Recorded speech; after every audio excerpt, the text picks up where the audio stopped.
ವೀಕ್ಷಕರೇ ನಮಸ್ಕಾರ. ನಿಮ್ಮ ಸಿರಿಮನ ಯೂಟ್ಯೂಬ್ ಚಾನಲ್ಗೆ ಆತ್ಮೀಯ ಸ್ವಾಗತ. ನಿನ್ನೆ ವೀರೇಶ್ ಮನಗುಳಿ ಒಬ್ಬ ಸಾಧಕ ರೈತ. ಈ ಸಾಧಕ ರೈತರು ತಮ್ಮ ಉತ್ಪನ್ನಗಳನ್ನು ಹೇಗೆ ಮೌಲ್ಯವರ್ಧನೆ ಮಾಡಬೇಕು, ಮಾರ್ಕೆಟಿಂಗ್ ಹೇಗೆ ಮಾಡಬೇಕು ಅನ್ನೋದ್ರ ಬಗ್ಗೆ ಸಾಕಷ್ಟು ವಿವರವನ್ನು ನೀಡಿದ್ದಾರೆ. ಆ ವಿಡಿಯೋವನ್ನು ದಯಮಾಡಿ ಡಿಸ್ಕ್ರಿಪ್ಷನ್ನಲ್ಲಿ ಲಿಂಕ್ ಹಾಕಿರ್ತೀನಿ, ನೋಡಿಕೊಂಡು ಈ ವಿಡಿಯೋ ನೋಡಿ ಸ್ನೇಹಿತರೆ. ಈ ವಿಡಿಯೋದಲ್ಲಿ ಸೋಷಿಯಲ್ ಮೀಡಿಯಾಗಳನ್ನು ಬಳಸ್ಕೊಂಡು ಮಾರ್ಕೆಟಿಂಗಿಗೆ ಪ್ಲಾಟ್ಫಾರ್ಮ್ ಹೇಗೆ ರೆಡಿ ಮಾಡ್ಕೋಬೇಕು ಅನ್ನೋದ್ರ ಬಗ್ಗೆ ವಿವರಣೆಯನ್ನು ನೀಡಿದ್ದಾರೆ ಸ್ನೇಹಿತರೆ. ಯಾವತ್ತೂ ತಾಳ್ಮೆ ಇದ್ದರೆ ಮಾತ್ರ ನಾವು ಸಾಧನೆಯನ್ನು ಮಾಡ್ಬೋದು ಅನ್ನೋದನ್ನು ಅವರು ಸ್ವತಃ ಅನುಭವಿಸಿ ನಮಗೆ ವಿವರಣೆಯನ್ನು ಕೊಟ್ಟಿದ್ದಾರೆ. ಅವರ ಮಾತುಗಳಲ್ಲೇ ಕೇಳೋಣ. ಯಾವ ರೀತಿಯಾಗಿ ಅಳವಡಿಸ್ಕೊಂಡ್ರೆ ನಾವು ಹೆಚ್ಚು ಲಾಭವನ್ನು ಗಳಿಸ್ಬೋದು ನಮ್ಮ ಕೃಷಿಕರು ಅನ್ನೋದನ್ನು ಅವರಿಂದಲೇ ಮಾಹಿತಿ ಪಡೆಯೋಣ. ಬನ್ನಿ ಸ್ನೇಹಿತರೆ. ನಮ್ಮ ಭಾರತದ ಅಷ್ಟೇ ತಗೋತೀನಿ ನಾನು, ಹೊರಗಡೆ ಬೇಡ. ಇಡೀ ಭಾರತದಲ್ಲಿ 78% ಜನ ವಾಟ್ಸಪ್ ಬಳಸ್ತಾ ಇದ್ದಾರೆ, 67% ಜನ ಫೇಸ್ಬುಕ್ ಬಳಸ್ತಾ ಇದ್ದಾರೆ, 69% ಜನ ಇನ್ಸ್ಟಾಗ್ರಾಮ್ ಬಳಸ್ತಾ ಇದ್ದಾರೆ, 43% ಜನ ಟ್ವಿಟರ್ ಅನ್ನ ಬಳಸ್ತಾ ಇದ್ದಾರೆ. ನೋಡ್ರಿ, ಇಷ್ಟು ಜನ ಸಿಕ್ಕರು ನಮಗೆ. ಇಷ್ಟೆಲ್ಲ ಬಳಸುವಾಗ ನಾವು ಅವರ ಮುಂದೆ ಹೋಗಿ ನಿಲ್ಲೋದೇನು ಬಹಳ ಕಷ್ಟ ಅಲ್ಲ. ಈ 2 ವರ್ಷದ ಹಿಂದೆ ಬರೀ 15,000 ಇರುವಂತ ಫಾಲೋವರ್ಸ್ ಇವತ್ತು 78,000ಕ್ಕೆ ಬಂದು ನಿಂತದ. ಸೊ ಇದು ಒಂದೇ ದಿನದ ಆಗಲ್ಲ. ಮೊಟ್ಟ ಮೊದಲ ಬಾರಿಗೆ ನಾನು ಬೆಲ್ಲ ತಯಾರು ಮಾಡಿದಾಗ 1 ತಿಂಗಳಿಗೆ ಬರೀ 30 kg ನಾನು ಹೋಗಿ ಕೊರಿಯರ್ ಹಾಕ್ತಿದ್ದೆ. ಈಗ 1 ತಿಂಗಳಿಗೆ 3,000 kg ಹಾಕ್ತಾ ಇದೆ. ಆ 30 kgಯಿಂದ 3,000 kg ಬರ್ಬೇಕಂದ್ರೆ ನಾನು 4 ವರ್ಷಗಳ ಕಾಲ ಸತತ ಪ್ರಯತ್ನ ಮಾಡಿದೆ. ಈಗ ಇಲ್ಲಿ ಕೇಳಿಸ್ಕೊಂಡು ಹೋಗೋದು, ನಾಳೆ ಒಂದು ಪೋಸ್ಟ್ ಕ್ರಿಯೇಟ್ ಮಾಡೋದು, ಫೇಸ್ಬುಕ್ ಅಲ್ಲಿ ಹಾಕೋದು, ಬೇರೆ ಸರ್ ಯಾರು ನೋಡಕತ್ತಿಲ್ಲ ಅಂತ ಹೇಳ್ಬಿಡೋದು, ಅದು ನಾಳೆ ಮುಚ್ಚೆ ಬಿಡೋದು. ಅದನ್ನ ಏನೇ ಒಂದು ಪೋಸ್ಟ್ ವೈರಲ್ ಆಗ್ಬೇಕು ಅಂತಂದ್ರೆ ನೀವು ಡೈರೆಕ್ಟ್ ಆಗಿ ನಾನು ಇದನ್ನ ರೆಡಿ ಮಾಡಿದೆ ಅಂತ ಹೇಳಿ ಒಮ್ಮೆಲೆ ಪೋಸ್ಟ್ ಹಾಕಿದ್ರಿ ಅಂತಂದ್ರೆ ಅದನ್ನ ಯಾರು ನೋಡೋದಿಲ್ಲ. ಅದರ ಬೇಸ್ ಸೋರ್ಸ್ ಏನಿರ್ತದೆ ಅದನ್ನ ನೀವು ತೋರಿಸ್ತಾ ಬಂದಿರಬೇಕು. ಹಲೋ, ಸೋರ್ಸ್ ಅನ್ನ ತೋರಿಸ್ತಾ ಬಂದಿರಬೇಕು. ಸೋರ್ಸ್ ಅನ್ನ ತೋರಿಸ್ತಾ ಬಂದು ಅಲ್ಲಿ ಕೆಲವು ಜನ ನೋಡ್ತಾ ಬಂದಿರ್ತಾರ. ನೋಡ್ತಾ ಬಂದಾಗ ಓ ಇವನು ಈ ರೀತಿ ಮಾಡಿದಾನ, ಇದು ಪ್ಯೂರ್ ಅದ, ಇದು ಸರಿ ಅದ, ಇದನ್ನ ಖರೀದಿ ಮಾಡಬೇಕು ಅಂತ ಜನ ಮುಂದೆ ಬರ್ತಾರೆ. ಹೌದು ಸರ್, ನೀವೆಲ್ಲ ಅಷ್ಟೆಲ್ಲ ಹೇಳ್ತೀರಿ, ಅದನ್ನು ಕೊಳ್ಳೋರು ಯಾರು? ನಮ್ಮ ಕರ್ನಾಟಕದಲ್ಲೇ 1 ಲೀಟರ್ ನೀರಿಗೆ 2,000 ರೂಪಾಯಿ ಕೊಟ್ಟು ಹೊರದೇಶದಿಂದ ನೀರು ತಂದು ಕುಡಿಯುವಂತ ಗ್ರಾಹಕರು ಕೂಡ ಇದ್ದಾರೆ. ಇಲ್ಲ ಅಂತ ನೀವು ತಿಳ್ಕೋಬೇಡ. 100 ರೂಪಾಯಿ ವಸ್ತುವನ್ನ ಎಲ್ಲೋ ಒಂದ್ ಕಡೆ ಸಿಕ್ತಿತ್ತು ಅಂತಂದ್ರೆ ತಗೊಳ್ಲಿಕ್ಕೆ ಆಗಲ್ಲ. 1,000 ರೂಪಾಯಿ ಖರ್ಚಾದ್ರೂ ಪರವಾಗಿಲ್ಲ, ನಮ್ಮ ಮನೆಗೆ ಬಂದು ತಲುಪಲಿ ಅನ್ನುವಂತ ದುಡ್ಡಿರುವ, ಬಿಸಿ ಇರುವ ಶ್ರೀಮಂತರು ಇದ್ದಾರೆ. ನನಗೊಬ್ರು ಗ್ರಾಹಕರು ಹೇಳಿದ್ರು, ವೀರೇಶ್ ಅವ್ರಿಗೆ ಕಳಿಸ್ಕೊಡ್ರಿ ಅಂತ. ಇಲ್ಲ, ಬೆಂಗಳೂರಲ್ಲಿ ಅಲ್ಲೇ ಒಂದ್ ಕಡೆ ಸಿಗ್ತದೆ ನೋಡ್ರಿ, ತಗೊಳ್ರಿ ಅಂತಂದೆ. ಯಾವ ರೋಡು ಅಂದ್ರು, ಇಂಥ ರೋಡು ಅಂತಂದೆ. ಅವ್ರು ಹಾದು ಹೋಗುವಂತ ರೋಡಲ್ಲಿ ಆ ಕಾರಿಂದ ಇಳಿದು ಹೋಗಿ ತಗೊಳ್ಲಿಕ್ಕೆ ಅವ್ರಿಗೆ ಟೈಮ್ ಇಲ್ಲ. ನಾನು ಬಿಜಾಪುರಿಂದ ಅವ್ರಿಗೆ ಹೋಮ್ ಡೆಲಿವರಿ ಮಾಡ್ತೀವಿ. ಸಾಕಷ್ಟು ದುಡ್ಡದ ಇವತ್ತು. ಕೊಳ್ಳುವವರು ಸುಮಾರು ಜನ ಇದ್ದಾರೆ. ನಗರಗಳಲ್ಲಿ ಅರಿವಿಗೆ ಬಂದಿದೆ, ಇವತ್ತಿನ ಆಹಾರ ಸಂಪೂರ್ಣವಾಗಿ ಕಡ್ತಾ ಹೋಗ್ತಿದೆ. ಸಾವಯವ ಕೃಷಿಕರು ಎಲ್ಲಿದ್ದಾರೆ, ಸಾವಯವ ಆಹಾರಗಳು ಎಲ್ಲಿ ಸಿಗುತ್ತೆ ಅಲ್ಲಿ ಹುಡುಕಿ ತಗೊಳ್ಳುವಂತ ಜನ ಇದ್ದಾರೆ. ಆದ್ರೆ ನನ್ನ ಪ್ರಕಾರ ಹೇಳ್ತೇನೆ, ಬೆಳೆದು ಕೊಡುವವರೇ ಅತಿ ಕಡಿಮೆ ಇದ್ದಾರೆ. ಹಾಗಾದ್ರೆ ವೀಕ್ನೆಸ್ ಪಾಯಿಂಟ್ ಯಾರ ಕಡೆ ಅದ? ನಮ್ ಕಡೆನೇ ಅದಲ್ಲ. ಊರಿಗೊಂದು ಮಾಡ್ರಿ, ಊರಿಗೊಂದು ಸಾವಯವ ಸಂತೆ ಮಾಡ್ರಿ. ನಾವು ಈ ರೀತಿ ಮಾಡ್ತಾ ಇದೀವಿ ಅಂತ ಮುಂದೆ ಬರ್ರಿ. ನಮ್ಮ ತರಕಾರಿಗಳು ವರ್ಷ ಪೂರ್ತಿ ಇದೇ ಬೆಲೆಯಲ್ಲಿ ಇರುತ್ತದೆ. 10 ರೂಪಾಯಿ ಕೆಜಿ ಟೊಮೆಟೊ ಆದ್ರೂ ನಮ್ದು 60 ರೂಪಾಯಿ ಕೆಜಿನೇ ಇರ್ತದೆ. 200 ರೂಪಾಯಿ ಕೆಜಿ ಟೊಮೆಟೊ ಆದ್ರೂ ನಮ್ದು 60 ರೂಪಾಯಿ ಕೆಜಿನೇ ಇರ್ತದೆ. ಈ ಒಂದು ಭರವಸೆ ನೀವು ನಿಮ್ಮೂರಿನ ಜನಕ್ಕೆ ಕೊಟ್ಟಾಗ ಬಂದೇ ಬರ್ತಾರೆ, ಇಲ್ಲ ಅಂತ ಹೇಳೋದು. ಆದ್ರೆ ನಾವು ಮಾಡ್ಲಿಕ್ಕೆ ರೆಡಿ. ನಿಮ್ಮೂರಿನ ಜನರನ್ನ, ನಿಮ್ಮೂರಿನ ರೈತರನ್ನ, ನಿಮ್ಮೂರಿನ ಗ್ರಾಹಕರನ್ನ ನಿಮ್ಮ ತೋಟಕ್ಕೆ ಅವರನ್ನ ಭೇಟಿ ಮಾಡಿಸ್ರಿ, ಒತ್ತಾಯಪೂರ್ವಕವಾಗಿ ಆಗಲಿ. ಪ್ರತಿ ಒಂದು ಊರು ಅಂತಂದ ಮೇಲೆ ಅಲ್ಲಿ ದೇವಸ್ಥಾನ ಅಂತರ ಇದ್ದರೆ ಇರ್ತದೆ, ಯಾವ್ದಾದ್ರು ಒಂದು ಮಠ ಅಂತರ ಇದ್ದರೆ ಇರ್ತದೆ. ನೀವು ಈ ರೀತಿಯಾಗಿ ವಿಶೇಷವಾಗಿ ಗುರುತಿಸ್ಕೊಳ್ಳಿಕ್ಕೆ ಆರಂಭ ಮಾಡಿದ್ರಿ ಅಂತಂದ್ರೆ ಆ ಊರಿನ ಹಿರಿಯರು ಕೂಡ ನಿಮ್ಮನ್ನು ಗುರುತಿಸ್ತಾರೆ. ಹೌದಪ್ಪ, ಕಾಲ ಕೆಟ್ಟ ಹೋಗಿದೆ, ನೀ ಏನೋ ಒಂದು ವಿಶೇಷವಾಗಿ ಮಾಡ್ಲಿಕ್ಕತ್ತಿ, ಬಾ ಅಂತ ನಿಮ್ಮನ್ನು ಕರೀದಾದ್ರೂ ಕರೀತಾರೆ. ಇಲ್ಲ ಜಗತ್ತು ಇಷ್ಟು ಹಾಳಾಗ್ತಿದೆ, ನಮ್ಮ ಊರಿನ ಜನರಿಗೆ ನಾನೇನೋ ಸ್ವಲ್ಪ ತಿಳಿಸ್ಬೇಕು ಅಂತ ನೀವಾದ್ರೂ ಒಂದು ಹೆಜ್ಜೆ ಮುಂದೆ ಹೋಗ್ರಿ. ಜನ ಹೆಚ್ಚು ಎಲ್ಲಿ ಸೇರಿರ್ತಾರೆ ಅಲ್ಲಿ ಸ್ವಲ್ಪ ಈ ಒಂದು ವಿಷ ಆಹಾರದ ಬಗ್ಗೆ ಆಗ್ಲಿ, ಆಹಾರದ ಉತ್ಪನ್ನಗಳ ಬಗ್ಗೆ ಆಗ್ಲಿ, ಕೃಷಿ ಬಗ್ಗೆ ಆಗ್ಲಿ ನೀವು ಜನರಿಗೆ ಸ್ವಲ್ಪ ಮಾಹಿತಿ ಕೊಡ್ರಿ. ಅವಾಗ ಜನ ನಿಮ್ಮನ್ನು ಐಡೆಂಟಿಫೈ ಮಾಡ್ತಾರೆ. ನೀವು ಒಂದು 4-6 ಜನ 8-10 ಜನ ಒಂದು ರೈತರ ಟೀಮ್ ಕಟ್ಕೊಳ್ರಿ, ವಿಷಮುಕ್ತವಾಗಿ ತರಕಾರಿ ಬೆಳೀರಿ, ಅದಕ್ಕೆ ಒಂದು ಸಾವಯವ ಸಂತೆ ಅಂತ ಹೆಸರಿಡ್ರಿ, ಅದಕ್ಕೆ ಆದಂತ ಕೆಲವು ನಾರ್ಮ್ಸ್ ಗಳನ್ನ ಹಾಕೊಳ್ರಿ. ಯಾವುದೇ ಕಾರಣಕ್ಕೂ ಯಾವುದೇ ಒಬ್ಬ ರೈತ ತನ್ನ ತೋಟದಲ್ಲಿ ಬೆಳೆದಿರುವಂತ ತರಕಾರಿಗಳನ್ನ ಹೊರತುಪಡಿಸಿ ಬೇರೆ ಯಾವುದೇ ಹೊರಗಿನ ತರಕಾರಿಗಳನ್ನ ತಂದು ಅಲ್ಲಿ ಮಾರಾಟ ಮಾಡುವಂತಿಲ್ಲ. ಹಾಗೂ ಯಾವ ಕಾರಣಕ್ಕೂ ಒಬ್ಬರೇ ಎಕರೆ ಗಟ್ಟಲೆ ಸಿಕ್ಕಾಪಟ್ಟೆ ತರಕಾರಿಗಳನ್ನ ಹಾಕಿ ನಾನು ಸಾವಯವ ಸಂತೆಯಲ್ಲೇ ಬಂದು ಮಾರಾಟ ಮಾಡಕ್ ಆಗ್ಲಿಲ್ಲ ನನಗೆ ಅನ್ನುವ ಕೊರಗಿರಬಾರದು. ಉಳಿತು ಅಂತಂದ್ರೆ ನೀವು ಹೊರಗಡೆ ಎಲ್ಲಿ ಬೇಕಾದಲ್ಲಿ ಹೋಗಿ ಹಾಕ್ರಿ. ಆದ್ರೆ ನಾನು ಇಷ್ಟು ದಿನ ಇದನ್ನು ಬೆಳೆದೆ, ಇದನ್ನು ಮಾಡಿದೆ, ಈ ಖಾಲಿ ಆಗ್ತಾ ಬಂತು, ಈ ಖಾಲಿತನವನ್ನ ನಾನು ಇಲ್ಲಿ ತೋರಿಸ್ಕೊಡ್ಬಾರ್ದು ಅನ್ನೋ ಕಾರಣಕ್ಕೆ ಬೇರೆ ಎಲ್ಲಿಂದನೋ ತಂದು ಇದನ್ನ ನೀವು ಮಾರಾಟ ಮಾಡಿದ್ರಿ ಅಂದ್ರೆ 1 ತಿಂಗಳು 2 ತಿಂಗಳು ನಡೀತದ, 3ನೇ ತಿಂಗಳಿಗೆ ನಿಮ್ಮ ಸಾವಯವ ಸಂತೆ ನೀವು ಹಾನೆಸ್ಟ್ ಆಗಿ ಮಾಡಿದ್ರೆ ಸದೆ ಅದು ಮುಚ್ಚಿ ಹೋಗ್ತದೆ. ಹಾನೆಸ್ಟ್ ಪ್ರಾಮಾಣಿಕತೆಯನ್ನು ಇಲ್ಲಿ ಬಹಳ ಕಾಪಾಡ್ಕೊಂಡು ನಾವು ಬರಬೇಕು. ನನಗೆ ಸುಮಾರು ಜನ ಕೇಳ್ತಾರೆ, ರೀಸೆಲ್ಲರ್ಸ್ ವೀರೇಶ್ ಅವರೇ ನಿಮ್ ಬೆಲ್ಲ ಕೊಡ್ರಿ ಅಂತ. ನಾ ಇವತ್ತವರೆಗೂ ರೀಸೆಲ್ಲರ್ಸ್ ಮಾರಾಟಗಾರರಿಗೆ ಯಾರಿಗೂ ನಾವು ಬೆಲ್ಲ ಕೊಟ್ಟಿಲ್ಲ. ಯಾಕೆಂತಂದ್ರೆ ನನ್ನ ಉತ್ಪಾದನೆ ಕಡಿಮೆ, ನನ್ನ ಗ್ರಾಹಕರಿಗೆ ಎಷ್ಟು ಬೇಕೋ ಅಷ್ಟು ಕೊಡ್ತೀನಿ. ಮೇವರೆಗೂ ನನ್ನ ಬೆಲ್ಲ ಇರ್ತದ, ಮೇಗೆ ಖಾಲಿ ಆಗ್ತದ, ಅಪ್ ಟು ಮತ್ತೆ ನಾವು ನವೆಂಬರ್ ವರೆಗೂ ನಮ್ಮ ಗ್ರಾಹಕರಿಗೆ ಹೇಳ್ಬಿಡ್ತೀವಿ ನನ್ನ ಹತ್ರ ಬೆಲ್ಲ ಇಲ್ಲ ಅಂತ. ಇವತ್ತು ಪರಿಸ್ಥಿತಿ ನನ್ನ ಪ್ರಾಮಾಣಿಕತೆ ಬಗ್ಗೆ ನಾನು ಹೆಮ್ಮೆಯಿಂದ ಅಂದ್ರೆ ಜಂಬ ಅಲ್ಲ, ಒಂದ್ ಮಾತು ಹೇಳ್ತೀನಿ. ವೀರೇಶ್ ಮನಗುಳಿ ಅವರು ಏನು ಕೊಟ್ಟರು ಕಣ್ಣು ಮುಚ್ಚಿ ತೆಗೆದುಕೊಳ್ಳುವಂತ ಗ್ರಾಹಕರು ನನ್ನ ಗ್ರಾಹಕರು ಇದ್ದಾರೆ. ನಾನು ಅದನ್ನ ಹೆಮ್ಮೆಯಿಂದ ಹೇಳ್ಕೊತೀನಿ. ಹಂಗಂತ ಹೇಳಿ ನನ್ನ ಉತ್ಪನ್ನಗಳು ಖಾಲಿ ಆದ ಮೇಲೆ ಹೊರಗಡೆಯಿಂದ ತೆಗೆದುಕೊಂಡು ಬಂದು ಮಾರಾಟ ಮಾಡ್ಲಿಕ್ಕೆ ಸ್ಟಾರ್ಟ್ ಆಯ್ತು ಅಂತಂದ್ರೆ ಅದು ನನ್ನತನ ಅಲ್ಲ. ನೀವು ಇದನ್ನ ಮಾಡಿದ್ದು 5-6 ವರ್ಷದಿಂದ ನಾ ಏನು ಕಷ್ಟಪಟ್ಟಿರ್ತೀನಿ, ಒಬ್ಬೇ ಒಂದು ಮೆಸೇಜ್ ಗ್ರೂಪ್ ಅಲ್ಲಿ ಹೋಯ್ತು ಅಂತಂದ್ರೆ ಆ 5-6 ವರ್ಷದ ಮಾರುಕಟ್ಟೆ ನಂದು ಬಿದ್ದು ಹೋಯ್ತು. ಈ ಪ್ರಾಮಾಣಿಕತೆ ಮೊದಲಿರಬೇಕು. ಆಮೇಲೆ ಇವೆಲ್ಲವೂ ಮಾಡಿದ್ರಿ, ಕೊನೆಗೆ ಪ್ಯಾಕಿಂಗ್. ನಾವು ಪ್ಯಾಕಿಂಗ್ ವಿಷಯದಲ್ಲಿ ಬಹಳ ಕೆಲವೊಂದು ಉತ್ಪನ್ನಗಳಿಗೆ ಕೆಲವು ರೀತಿ ಪ್ಯಾಕಿಂಗ್ ಮಾಡಬೇಕಾಗ್ತದೆ. ನಾವು ಈ ಬೆಲ್ಲಕ್ಕೆ ಮೊದಲು ಕವರ್ ಹಾಕಿ ಕೊಡ್ತಾ ಇದ್ವಿ. ಬೆಲ್ಲ ಒಳಗಡೆ ಮಾಯಿಶ್ಚರ್ ಇರೋದ್ರಿಂದ ಕವರ್ನಿಂದ ಹೊರಗಡೆ ಮಾಯಿಶ್ಚರ್ ಹೋಗ್ಲಾರ್ದೆ ನಾವು ಯಾವ ಗ್ರಾಹಕರಿಗೆ ಬೆಲ್ಲ ಕಳಿಸಿರ್ತೀವಿ 1 kgನೋ 2 kgನೋ ತಗೊಂಡು ಬಳಸಿದ್ರು, ಮಿಕ್ಕಿರೋ ಬೆಲ್ಲ ಬಾಕ್ಸ್ ಅಲ್ಲಿ ಅಲ್ಲೇ ಬಿಟ್ರು ಅದು 1 ತಿಂಗಳಲ್ಲಿ 2 ತಿಂಗಳಲ್ಲಿ ಫಂಗಸ್ ಬಂದು ಕೆಟ್ಟೋಗ್ಬಿಡ್ತು. ಹಾಗಾದ್ರೆ ಹೊರಗಡೆ ಅದು ಕೆಡಲ್ಲ, ನಿಮ್ದೇ ಯಾಕೆ ಕೆಡ್ತದ? ಗುರುಗಳು ಒಂದು ಭಾಷಣದಲ್ಲಿ ಹೇಳಿದ್ರು, ಶುದ್ಧವಾದಂತ ಆಹಾರಕ್ಕೆ ಬೇಗನೆ ಹುಳ ಬೀಳೋದು. ಹುಳಕ್ಕೆ ಗೊತ್ತು ಯಾವ್ದು ಶುದ್ಧವಾದ ಆಹಾರ ಇದೆ ಅಂತ, ನಮಗಷ್ಟೇ ಗೊತ್ತಿಲ್ಲ. ಈ ಒಂದು ಅರಿವನ್ನ ನಾವು ಜನರಿಗೆ ಹಾಕ್ಬೇಕು. ಮೊದಲು ಇದು ಎಷ್ಟು ದಿನ ಬಾಳಿಕೆ ಬರುತ್ತೆ, ಇದು ಹೇಗಿರ್ತದೆ, ಇದು ನೈಸರ್ಗಿಕ ಉತ್ಪನ್ನ ಅಂತಂದ್ರೆ ಅದರ ಗುಣಲಕ್ಷಣಗಳು ಏನಿರ್ತದೆ. ಬೆಲ್ಲದ ವ್ಯಾಲಿಡಿಟಿ ಕಡಿಮೆ ಇರ್ತದೆ, ತಿಂದವನ ವ್ಯಾಲಿಡಿಟಿ ಜಾಸ್ತಿ ಇರ್ತದೆ. ಇದರಲ್ಲಿ ನಾವು ಕೆಮಿಕಲ್ ಹಾಕಿ ಏನೇನೋ ಹಾಕಿ ಮಾಡಿಕೊಟ್ವಿ ಅಂತಂದ್ರೆ ಬೆಲ್ಲ 1 ವರ್ಷ ಇಟ್ಟರು ಸಹ ಕೆಡೋದಿಲ್ಲ, ನಿಮ್ಮ ಆರೋಗ್ಯ ಆದಷ್ಟು ಬೇಗನೆ ಹಾಳಾಗ್ತದೆ. ಹೌದಲ್ಲ?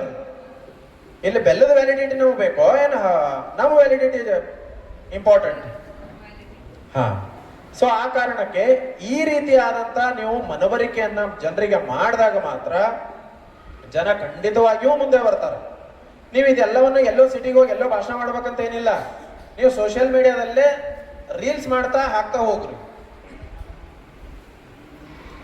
ನಿಮ್ಮಲ್ಲಿ ಮಾತನಾಡುವಂತದನ್ನು ಮೊದಲು ರೂಢಿಸ್ಕೊಡ್ರಿ. ಬರದೆ ನಮಗ್ ಬರ್ತಾ ಇಲ್ಲ ಅನ್ನೋ ಕಾರಣಕ್ಕೆ ಸುಮ್ಮನೆ ಕೂಡಬೇಡ್ರಿ.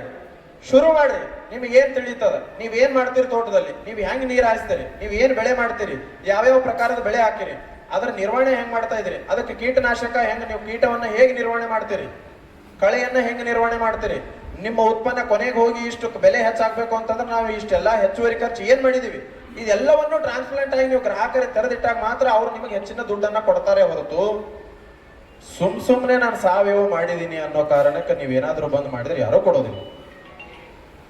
ಇನ್ನು ಎಷ್ಟೋ ಜನ ಕೇಳಿದ್ರು, ಸಾವಯವ ಮಾಡ್ತೀರಿ, ಸಾವಯವ ಬೆಲ್ಲ ಅಂತ ಹೇಳ್ತೀರಿ, ಸಾವಯವ ಸರ್ಟಿಫಿಕೇಟ್ ಇದೆಯಾ ನಿಮ್ಮ ಹತ್ರ ಅಂತ ಹೇಳಿ. ನಾನು ಅವ್ರಿಗೆ ಒಂದೇ ಉತ್ತರ ಕೊಡ್ತೀನಿ, ಸರ್ಟಿಫಿಕೇಟ್ ಕೊಟ್ರೆ ನಾನು ಏನು ಕೊಟ್ಟರು ತಿಂತೀರಾ? ನೀವು ಸರ್ಟಿಫಿಕೇಟ್ ನೋಡಿ ತಿನ್ನೋದಾದ್ರೆ ನಾ ಏನು ಉತ್ಪನ್ನ ಕೊಡ್ತೀನಿ ಅನ್ನೋದನ್ನ ನೀವು ಕೇಳಬಾರ್ದು. ಈ ಒಂದು ಮಾತಿಗೆ ನನಗೆ ಇವತ್ತವರೆಗೂ ಯಾರು ಸರ್ಟಿಫಿಕೇಟ್ ಕೇಳಿಲ್ಲ. ಅದು ಲೀಗಲ್ ಆಗಿರ್ಬೋದೇನೋ,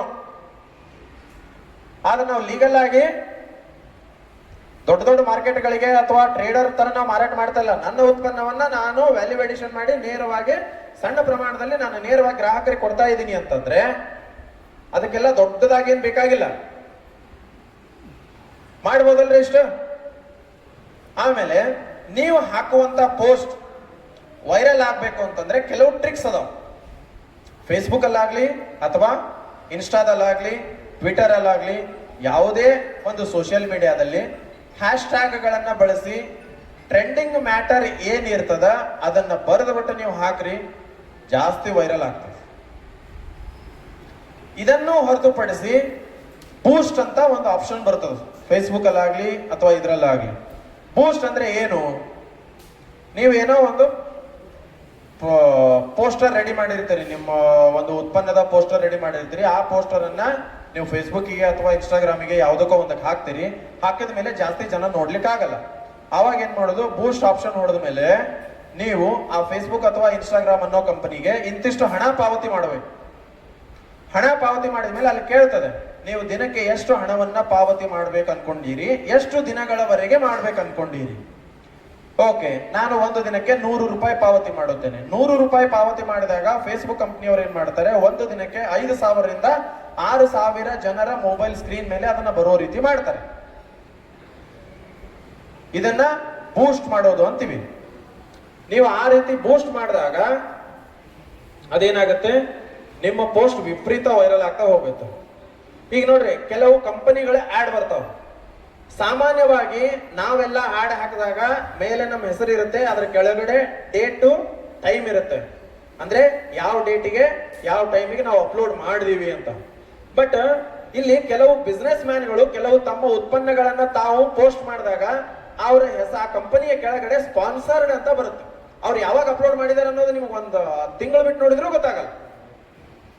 ಅವ್ರು ಪೋಸ್ಟ್ ಮಾಡಿದಾಗ ಮಾತ್ರ ಅದು ಸ್ಪಾನ್ಸರ್ಡ್ ಅಂತ ಬರುತ್ತೆ. ಆಮೇಲೆ ಅಲ್ಲಿ ನೀವು ಪೋಸ್ಟ್ ಮಾಡಿದ್ರಿ, ಜನಾನು ಎಷ್ಟು ಮುಗ್ಗಲ್ರಿದಾರಂತ ನಾನು ನಿಮ್ಗೆ ಹೇಳ್ತೀನಿ. ಅವ್ರನ್ನ ಹೆಂಗ್ ಕರ್ಕೊಂಡು ಹೋಗಿ ಬರ್ಬೇಕು ನಾವು ಅಂತ.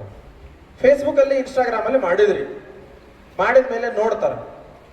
ಅದನ್ನ ನೋಡ್ಕೊಂಡು ಅದರೊಳಗಿರುವಂತ ಮೊಬೈಲ್ ನಂಬರ್ ಅನ್ನ ನೋಟ್ ಮಾಡಿಕೊಂಡು ಮತ್ತೆ ಅದನ್ನ ಡೈಲ್ ಮಾಡಿ ಮತ್ತೆ ಸೇವ್ ಮಾಡಿಕೊಂಡು ಅದನ್ನ ವಾಟ್ಸಪ್ ಅಲ್ಲಿ ಬಂದು ಚಾಟ್ ಮಾಡೋದು ದೊಡ್ಡ ತಲೆನೋವು. ಮಾರ ಅಂತ ಬಿಟ್ಬಿಡ್ತಾರೆ. ನೀವು ಅದೇ ಪೋಸ್ಟ್ ಕೆಳಗಡೆ ವಾಟ್ಸಪ್ ಬಟನ್ ಕೊಟ್ರೆ ಜಸ್ಟ್ ಒಂದು ಕ್ಲಿಕ್ ಮಾಡಿದ್ರೆ ವಾಟ್ಸಪ್ ಅಲ್ಲಿ ನಿಮ್ಮನ್ನು ನೇರವಾಗಿ ಕಾಂಟ್ಯಾಕ್ಟ್ ಮಾಡ್ಬಿಡ್ತಾರೆ. ಹೌದ್ರಾ? ನೇರವಾಗಿ ಒಬ್ಬ ಗ್ರಾಹಕ ಪ್ರೈವೇಟ್ ಆಗಿ ನಿಮ್ಮ ಉತ್ಪನ್ನವನ್ನ ವಿಚಾರಿಸೋಕೆ ನಿಮಗೆ ಬಂದು ಸಂಪರ್ಕ ಮಾಡಿದ್ದಾಯ್ತು. ಇದು ಇಲ್ಲಿವರೆಗೆ ಸಣ್ಣ ಸಣ್ಣ ಒಂದು ಉತ್ಪನ್ನಗಳನ್ನ, ಕಡಿಮೆ ಪ್ರಮಾಣದ ಉತ್ಪನ್ನಗಳನ್ನ ನಾವು ಈ ರೀತಿ ಮಾಡಿಕೊಂಡು ಅದನ್ನ ಗ್ರಾಹಕರನ್ನ ಕ್ರಿಯೇಟ್ ಮಾಡಿ ಆ ಗ್ರಾಹಕರನ್ನ ತಂದು ವಾಟ್ಸಪ್ಗೆ ತಂದು ಹಾಕೊಳ್ಳೋದು. ವಾಟ್ಸಪ್ಗೆ ತಂದು ಹಾಕೊಂಡ್ಮೇಲೆ ಸ್ವಲ್ಪ ದಿನ ಆದ್ಮೇಲೆ ಆ ಎಲ್ಲಾ ಗ್ರಾಹಕರನ್ನ ಸೇರಿಸಿ ಒಂದು ಗ್ರೂಪ್ ಮಾಡ್ಬಿಡೋದು. ಆಯ್ತಲ್ಲ, ಒಂದಿಷ್ಟು ಜನ ನಮ್ಮನ್ನ ಒಂದು ಅಂಗಡಿ ರೆಡಿ ಆಯ್ತು ನಮ್ದು. ವಿಚಾರ ಮಾಡ್ರಿ, ನೀವು ನಿಮ್ಮೂರೊಳಗೆ ಯಾವ್ದೋ ಒಂದು ಸಣ್ಣ ಅಂಗಡಿ ಹಾಕ್ಬೇಕಂದ್ರು ಕನಿಷ್ಠ 2 ಲಕ್ಷ ರೂಪಾಯಿ ಬೇಕಾ? ಇಲ್ಲಿ ಬರೀ 2,000 ರೂಪಾಯಿ ಖರ್ಚು ಮಾಡಿದ್ರೆ ಆ 2 ಲಕ್ಷ ರೂಪಾಯಿ ಖರ್ಚು ಮಾಡಿರುವಂತ ಅಂಗಡಿಗೆ ಎಷ್ಟು ಜನ ಗ್ರಾಹಕರು ಬರ್ತಾರೆ? ಅದ್ರ 10 ಪಟ್ಟ ಗ್ರಾಹಕರು ಈ 2,000 ರೂಪಾಯಿದಲ್ಲಿ ಬರ್ತಾರೆ. ನಮ್ಮ ಮನೆಯಲ್ಲಿರುವಂತ ನಮ್ಮ ಮಕ್ಕಳು ಇದನ್ನೆಲ್ಲ ಬಿಟ್ಟು ಏನೆಲ್ಲ ಮುಂದೆ ಹೋಗ್ಬೇಕು ಎಲ್ಲಾದ್ರಾಗೂ ಮೊಬೈಲ್ನ ಮುಂದೆ ಹೋಗಿದ್ದಾರೆ. ಎಲ್ಲಾನು ಗೊತ್ತವ್ರಿಗೆ. ಇದನ್ನ ಹಿಂಗೇನಾದ್ರೂ ಇದೆಯಾ ನೋಡು ಅನ್ನೋದನ್ನ ನಾವು ಹೇಳಿಲ್ಲ, ಯಾಕಂದ್ರೆ ಅದ್ರ ಬಗ್ಗೆ ನಮಗ್ ಮಾಹಿತಿ ಇರ್ಲಿಕ್ಕಿಲ್ಲ. ಇನ್ನು ಮೇಲೆ ಹೋಗಿ ಹೇಳ್ರಿ, ಸರ್ ಪೋಸ್ಟರ್ ರೆಡಿ ಮಾಡಿ, ಅವಾಗೆಲ್ಲ ಇತ್ತಲ್ಲ, ಒಂದು ಬ್ಯಾನರ್ ರೆಡಿ ಮಾಡಬೇಕು ಅಂತಂದ್ರೆ ಒಬ್ಬ ಫೋಟೋಗ್ರಾಫರ್ ಹತ್ರ ಹೋಗ್ಬೇಕು, ಏನೇನೋ ಮಾಡ್ಬೇಕು. ಇವತ್ತೇನಿಲ್ಲ, ನಿಮ್ಮದೊಂದು ಫೋಟೋ ಅಥವಾ ನಿಮ್ಮದೇ ಒಂದು ಏನಾದರೂ ಲೋಗೋ ಇತ್ತಂತಂದ್ರೆ ಅದ್ರ ಜೊತೆಗೆ ನೀವು ಏನು ರೆಡಿ ಮಾಡಿರಿ ಅದೊಂದು ಪ್ರಾಡಕ್ಟ್ ಅದೆಲ್ಲ ಹಾಕಿ ನಿಮ್ಮ ಹೆಸರು, ನಿಮ್ಮ ಊರು, ನಿಮ್ಮ ತಾಲೂಕು, ನಿಮ್ಮ ಇದು, ಆಮೇಲೆ ಇದಕ್ಕೆ ಏನೇನು ಮಾಹಿತಿಗಳು ಬೇಕು ಎಲ್ಲಾನು ಬರೆದು ಹಾಕಿಬಿಟ್ರಿ ಅಂತಂದ್ರೆ ಚಾಟ್ ಜಿಪಿಟಿ ಅನ್ನೆಲ್ಲ ಒಂದು ಅದ್ಭುತವಾದಂಥ ಪೋಸ್ಟರ್ ರೆಡಿ ಮಾಡಿ ಕೊಟ್ಟು ಬಿಡ್ತೀವಿ. ಮುಗೀತಲ್ಲ, ಪೋಸ್ಟರ್ನು ರೆಡಿ ಆಯ್ತು, ಅದು ಫ್ರೀ ಆಗಿ ಅದನ್ನು ಬೂಸ್ಟ್ ಮಾಡ್ತಾ ಹೋಗ್ಬಿಡ್ರಿ. ಇನ್ನ ಈ ವ್ಯಾಪಾರ ದೊಡ್ಡ ಮಟ್ಟದಾಗ ಬೆಳೆದಾಗ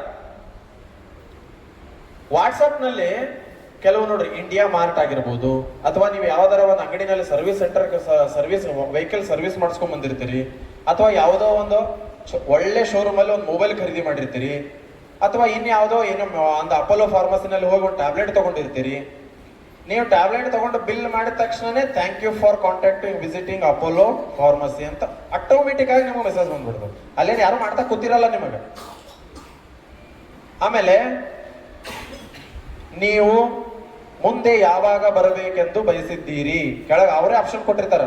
ಜಸ್ಟ್ ಒಂದು ಟಿಕ್ ಮಾಡಿದ್ರೆ ನೆಕ್ಸ್ಟ್ ಮತ್ತೊಂದು ಆಪ್ಷನ್ ಬಂದೇ ಬಿಡ್ತದೆ. ಅಲ್ಲಿ ಯಾರು ಮೆಸೇಜ್ ಮಾಡ್ತಿರಲ್ಲ, ಇದು ಆಟೋಮೇಷನ್ ಅಂತ ಕರೀತಾರೆ. ಅಂದ್ರೆ ಮೆಸೇಜ್ ಟ್ಯಾಂಪ್ಲೆಟ್ಸ್ ಗಳನ್ನ ಅಡ್ವಾನ್ಸ್ ಆಗಿ ಒಂದ್ಸತಿ ರೆಡಿ ಮಾಡಿ ಇಟ್ಬಿಟ್ರು ಅಂತಂದ್ರೆ ಯಾರ್ಯಾರು ಯಾವ್ಯಾವ ಪ್ರಶ್ನೆಗಳಿಗೆ ಅವ್ರು ಕ್ಲಿಕ್ ಮಾಡ್ತಾ ಹೋಗ್ತಾರೆ, ಅದೇ ಪ್ರಶ್ನೆಗಳಿಗೆ ತಯಾರಿಸಿದ ಉತ್ತರಗಳು ತಾವಾಗಿಯೇ ಹೋಗ್ಲಿಕ್ಕೆ ಸ್ಟಾರ್ಟ್ ಆಗ್ತದೆ. ಎಲ್ಲಿವರೆಗೂ ಹೋಗ್ತದೆ ಅಂತಂದ್ರೆ ಅವ್ರಿಗೆ ಆ ಉತ್ಪನ್ನ ಇಷ್ಟ ಆಗಿ ಅವ್ರು ಓಕೆ ನಾನು ಇದನ್ನ ಖರೀದಿಸಲು ಇಷ್ಟಪಡ್ತೀನಿ ಅಂತ ಅಂದ ಮೇಲೆ ಸ್ಕ್ಯಾನರ್ ಅಥವಾ Google pay phone pay number ಸಹ ಹೋಗುತ್ತೆ, ಸ್ಕ್ಯಾನರ್ ಆಗುತ್ತೆ, ಸ್ಕ್ಯಾನ್ ಮಾಡ್ತಾರೆ, ಪೇಮೆಂಟ್ ಮಾಡ್ತಾರೆ. ಆರ್ಡರ್ ಆದ್ಮೇಲೆ ನಿಮಗೆ ಟನ್ ಅಂತ ಮೆಸೇಜ್ ಬರುತ್ತೆ, ಆರ್ಡರ್ ಕನ್ಫರ್ಮ್ಡ್ ಅಂತ. ನೋಡ್ರಿ, ಇಲ್ಲಿವರೆಗೂ ನಿಮ್ಗೆ ಏನು ಕೆಲಸ ಇಲ್ಲ, ಎಲ್ಲ ತಾನಾಗ ಅದೇ ಮಾಡ್ಕೊಂಡ್ಬಿಡ್ತು. ಆವಾಗ ನೀವು ತಗೊಳ್ಳೋದು, ಅಡ್ರೆಸ್ ಬರೆಯೋದು, ಹೋಗಿ ಯಾವುದೋ ಒಂದು ಟ್ರಾನ್ಸ್ಪೋರ್ಟಿಗೆ ಹಾಕ್ಬಿಡೋದು, ಗ್ರಾಹಕರಿಗೆ ಹೋಗ್ಬಿಡ್ತದೆ. ಸೊ ಇಷ್ಟು ಈಸಿ ಆಗಿರುವಂತ ಮಾರ್ಕೆಟ್ ಅನ್ನ ನಾವು ಡಿಫ್ರೆಂಟ್ ಆಗಿ ಮಾಡಿದಾಗ ಅಂತರ್ಜಾಲವನ್ನ ಇಷ್ಟು ಸಲೀಸಾಗಿ ನಾವು ಯೂಸ್ ಮಾಡ್ಕೋಬೇಕು. ಇವತ್ತೇನ್ರಿ, ಒಂದು ಸಣ್ಣ ಸಣ್ಣ ಐಟಮ್ಗಳನ್ನ ಎಲ್ಲೆಲ್ಲೆಲ್ಲೆಲ್ಲೆಲ್ಲೆಲ್ಲಿಂದನೋ ನಾವು ತರಿಸ್ಕೋತೀವಿ. ಅಮೆಝಾನ್ ಒಳಗ ಕೊಬ್ಬರಿ ಚಿಪ್ ಮಾರಾಟ ಮಾಡ್ಲಿಕ್ಕತ್ತಾರ, ಕೊಬ್ಬರಿ ತೆಂಗಿನ ನಾರ್ ಮಾರಾಟ ಮಾಡ್ಲಿಕ್ಕತ್ತಾರ, ಮಾವಿನ ತೊಪ್ಪು ಮಾರ್ಲಿಕ್ಕತ್ತಾರ, ಬೇವಿನ ಕಡ್ಡಿ, ಹಲ್ಲು ಜೋಕ್ ಬೇವಿನ ಕಡ್ಡಿ 600 ಮ್ಯಾಲ್ ಚಿಲ್ಲರೆ ಏನಿದೆ ಒಂದು ಕಟ್ಟಿಗೆ, ಲೆಕ್ಕ ಹಾಕ್ರಿ. ಅವ್ರು ಯಾಕೆ ಅಮೆಝಾನ್ ಅಲ್ಲಿ ಮಾರಾಟ ಮಾಡ್ಲಿಕ್ಕೆ ಬಂದ್ರು, ನಮಗೆ ಯಾಕೆ ಆಗಾಕತ್ತಿಲ್ಲ ಅಂತಂದ್ರೆ ಅವ್ರಿಗೆ ಗೊತ್ತದ ನಗರಗಳಲ್ಲಿರುವಂತ ಜನ ಚೇಂಜ್ ಆಗಿದ್ದಾರೆ, ಅವ್ರಿಗೆ ಬೇಕಾಗಿದೆ ಅಂತ ಹೇಳಿ. ಆದ್ರೆ ನಾವು ತಿಳ್ಕೊಂಡಿಲ್ಲ ಇನ್ನ, ಹೌದಲ್ಲ? ಒಂದೇ ಒಂದು ಮಾತು ಹೇಳ್ತೀನಿ, ಬೀದರಿಂದ ಚಾಮರಾಜನಗರವರೆಗೂ ತಿರುಗಿದೀನಿ. ಪ್ಲಸ್ ಪೂರ್ವ, ಪಶ್ಚಿಮ, ದಕ್ಷಿಣ, ಉತ್ತರ ಕರ್ನಾಟಕದಲ್ಲಿ ಯಾವ ಭಾಗನೂ ಬಿಟ್ಟಿಲ್ಲ. ಯಾವ ಭಾಗದ ರೈತರ ಮನಸ್ಥಿತಿ ಹೇಗಿದೆ ಅನ್ನುವುದನ್ನೂ ಕೂಡ ಅರ್ಥ ಮಾಡ್ಕೊಂಡಿದ್ದೀನಿ. ಆದ್ರೆ ಇಲ್ಲಿ ಅತಿ ಹೆಚ್ಚು ರೋಗಕ್ಕೆ ತುತ್ತಾಗಿರುತ್ತಿರುವುದು, ಸಂಸ್ಕೃತಿಯನ್ನ ಹಾಳು ಮಾಡಿಕೊಳ್ಳುತ್ತಿರುವುದು, ಹಾಗೂ ನಮ್ಮತನವನ್ನ ನಾವು ಹಾಳು ಮಾಡಿಕೊಳ್ಳುತ್ತಿರುವುದು ಕಂಪೇರ್ ಮಾಡಿ ನೋಡಿದಾಗ ನಗರಕ್ಕಿಂತ ಹಳ್ಳಿಗಳೇ ಜಾಸ್ತಿ. ಹೌದ್ರಾ? ಸುಮ್ಮ ಒಂದು ಎಕ್ಸಾಂಪಲ್ ಕೊಡ್ತೀನಿ. ನಮ್ಮ ಹಳೆ ಕಲೆಗಳಂತ ಏನಿತ್ತು, ಭರತನಾಟ್ಯ ಆಗಿರಬಹುದು, ಈ ಜನಪದ ಕಲೆಗಳಾಗಿರ್ಬೋದು, ಆಮೇಲೆ ಈ ಶಾಸ್ತ್ರೀಯ ಸಂಗೀತ ಆಗಿರ್ಬೋದು, ಹಿಂದೂಸ್ತಾನಿ ಸಂಗೀತ ಆಗಿರ್ಬೋದು, ಯಾವ ಹಳ್ಳಿ ಒಳಗೆ ಯಾವ ಒಬ್ಬರು ಕೇಳ್ತಾರ ನೋಡ್ರಿ, ಎಲ್ಲರೇ ಹೋಗಿ ನೀವು ಹಚ್ಚಿರಿ, ಒಬ್ಬರು ನಿಲ್ಲಲ್ಲ. ಆದ್ರೆ ಪ್ರತಿ ಒಂದು ನಗರದಲ್ಲೂ ಅವು ಇನ್ನೂ ಜೀವಂತವಾಗಿ ಅದ. 1 kg ಕಬ್ಬಿನಲ್ಲಿ 650 ml ಕಬ್ಬಿನ ಹಾಲು ಬರ್ತದೆ. ಎಷ್ಟು? 650 ml. 1 kg ಕಬ್ಬಿಗೆ ನಮಗೆ ಇವತ್ತು ಶುಗರ್ ಫ್ಯಾಕ್ಟರಿ ಅವ್ರು ಕೊಡ್ತಾ ಇರೋ ರೇಟ್ ಎಷ್ಟು? ₹3.30. ಅಂದ್ರೆ 3,300 ರೂಪಾಯಿ ಒಂದು ಟನ್, ಅಂದ್ರೆ 1 kg ₹3.30 ಆಯ್ತು. 1 kg ಕಬ್ಬಿನ ಹಾಲಿನಲ್ಲಿ 650 ಗ್ರಾಮ್ ಹಾಲು ಬರುತ್ತಂದ್ರೆ 200 ಅಂದ್ರೆ 600 ಗ್ರಾಮ 600 ml ಹಿಡ್ಕೊಳ್ರಿ. ಈಗ ನಾವೆಲ್ಲ ಏನ್ ಮಾರ್ಕೆಟ್ ಅಲ್ಲಿ ನಾವು ಒಂದು ಲೋಟ ಕಬ್ಬಿನ ಹಾಲು ಕುಡಿದ ಮೇಲೆ ಎಷ್ಟು ಕೊಡ್ತೀವಿ ದುಡ್ಡು? 20 ರೂಪಾಯಿ. 1 kg ಕಬ್ಬಿನಲ್ಲಿ ಎಷ್ಟು ಗ್ಲಾಸ್ ಹಾಲಾಯ್ತು? 3 ಆಯ್ತು. 3 ಗ್ಲಾಸ್ ಹಾಲಾಯ್ತು ಅಂತಂದ್ರೆ 1 kg ಕಬ್ಬಿನಿಂದ ಹಾಲು ತೆಗೆದು ನಾವು ಮಾರಾಟ ಮಾಡಿದ ಮೇಲೆ ನಮಗ್ ಬಂದಿರೋ ದುಡ್ಡು ಎಷ್ಟು? 60 ರೂಪಾಯಿ. ₹3.30 60 ರೂಪಾಯಿ. ಈ 60 ರೂಪಾಯಿದಲ್ಲಿ ವರ್ಷ ಪೂರ್ತಿ ನೀವು ನಿರ್ವಹಣೆ ಮಾಡಿರುವಂತ ಖರ್ಚಾಗಿರಬಹುದು, ನೀವು ದಿನಾಲೂ ಕಟಾವು ಮಾಡ್ಕೊಳ್ಳೋದಾಗಿರ್ಬಹುದು, ಅದನ್ನ ಹೇರ್ಕೊಳ್ಳೋದಾಗಿರ್ಬಹುದು, ಆ ಕ್ರಷಿಂಗ್ ಮಷೀನ್ಗೆ ಹಾಕಿರುವಂತ ಇನ್ವೆಸ್ಟ್ಮೆಂಟ್ ಆಗಿರ್ಬಹುದು, ನೀವು ಪ್ರತಿದಿನ ತಿರುಗಾಡುವಂತ ನಿಮ್ಮ ಕೂಲಿ ಆಗಿರ್ಬಹುದು, ನಿಮ್ಮ ಡೀಸೆಲ್ ಆಗಿರ್ಬಹುದು, ಇದೆಲ್ಲದಕ್ಕೂ 1 ಗ್ಲಾಸ್ ತೆಗೆದಿಟ್ಬಿಡ್ರಿ. 20 ರೂಪಾಯಿ. 40 ರೂಪಾಯಿ ಅಂತ ಉಳಿತಲ್ಲ. ನೀವೆಲ್ಲ 20 ರೂಪಾಯಿ ಲೆಕ್ಕ ಮಾಡಿದಿರಿ, ಅದು 18 ಲಕ್ಷ ಮತ್ತಿನ್ ಭಾಳ ದೂರ ಹೋಗ್ಬಿಡ್ತದೆ. ನಾವು 10 ರೂಪಾಯಿ ಲೆಕ್ಕ ಹಿಡಿದು ಮಾಡ್ತೀವಿ. ಒಂದು ಗ್ಲಾಸಿಗೆ 10 ರೂಪಾಯಿ ಅಂತಂದ್ರೆ 30 ರೂಪಾಯಿ ಬಂತು. 10 ರೂಪಾಯಿ ತೆಗೆದಿಡ್ರಿ, 20 ರೂಪಾಯಿ ಉಳಿತು. 20 ರೂಪಾಯಿಗೆ ನಾವು 1 kg ನಾವು ಆದಾಯ ತಗೊಂಡಿವಿ ಅಂತಂದ್ರೂ ಸಹ 1 ಎಕರೆನಲ್ಲಿ ನಾವು ಬರೀ 40 ಟನ್ ಕಬ್ಬು ಬೆಳೆದ್ರು ಸಹ ಎಷ್ಟಾತ್ರಿ? 1 kg ನಮಗೆ ಬರೀ 20 ರೂಪಾಯಿ ಆದಾಯ ಬಂತು ಅಂತಂದ್ರೆ 1 ಟನ್ನಿಗೆ 20,000 ರೂಪಾಯಿ ಬಂತು. 20,000 ಇಂಟು 40 ಟನ್ 8 ಲಕ್ಷ ಆಯ್ತಲ್ಲ. ಇದು ನಮಗ್ ಉಳಿತಾಯದ್ದು. ಅದು ಒಂದು 10 ರೂಪಾಯಿ ಸೇರಿಸ್ಕೊಂಡ್ಬಿಟ್ರೆ 12 ಲಕ್ಷ ಆಗತ್ತೆ. ಸೊ ಇದು ನಂದು 10 ಎಕರೆ ಕಬ್ಬು ಐತಿ, ನೀವು ಅಷ್ಟು ಮಾಡಿ ಇಷ್ಟು 18 ಲಕ್ಷ ರೂಪಾಯಿ ಆದಾಯ ಹೇಳಕತ್ತಿರಲ್ಲ, ನಮಗೆ 2 ಲಕ್ಷ 3 ಲಕ್ಷ ಅಷ್ಟೇ ಕೊಡ್ರಿ, ಮಿಕ್ಕಿದ್ದೆಲ್ಲ ನೀವೇ ಇಟ್ಕೋರಿ ಅಂತ ಕಾಮೆಂಟ್ ಮಾಡ್ತಾರ. ಇವ್ರಿಗೆ ಏನ್ ಹೇಳು?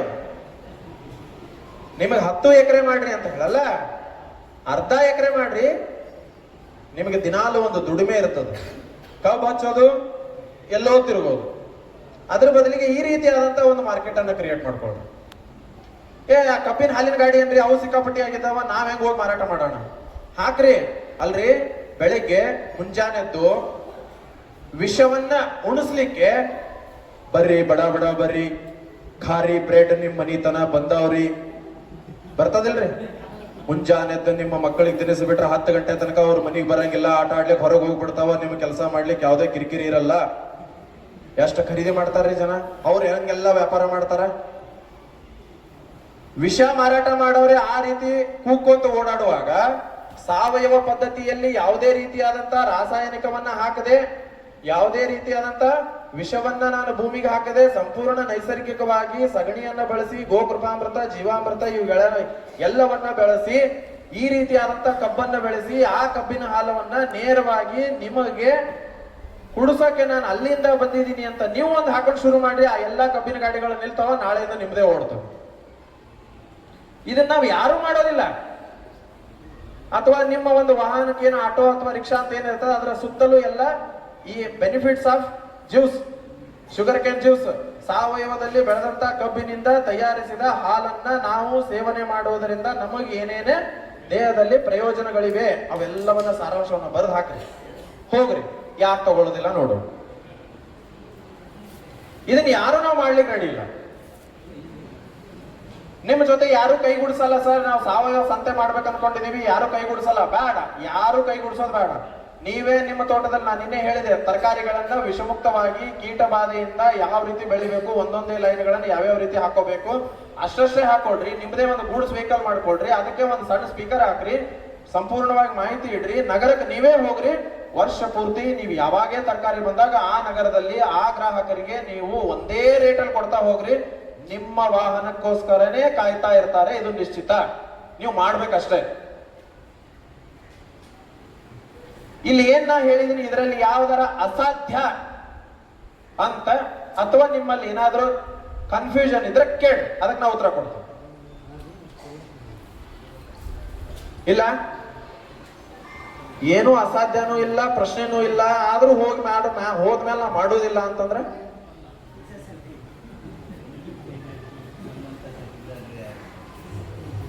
ಅದು ನಮ್ಮ ತಪ್ಪು. ಸೊ ಹಾಗಾಗಿ ನಿಮ್ಗೇನಾರ ಇನ್ನೂ ಬೇರೆ ಬೇರೆ, ಯಾಕಂದ್ರೆ ನನಗೆ ತಿಳಿದಷ್ಟು ನಾ ಹೇಳಿದ್ದೀನಿ, ಮಾರುಕಟ್ಟೆ ಬಗ್ಗೆ ನಿಮಗೆ ಇನ್ನೂ ಏನಾರ ಡೌಟ್ಸ್ಗಳಿದ್ರೆ ಕೇಳಬಹುದು. ಒಂದು 5 ನಿಮಿಷ ಕಾಲಾವಕಾಶ ಇರುತ್ತೆ.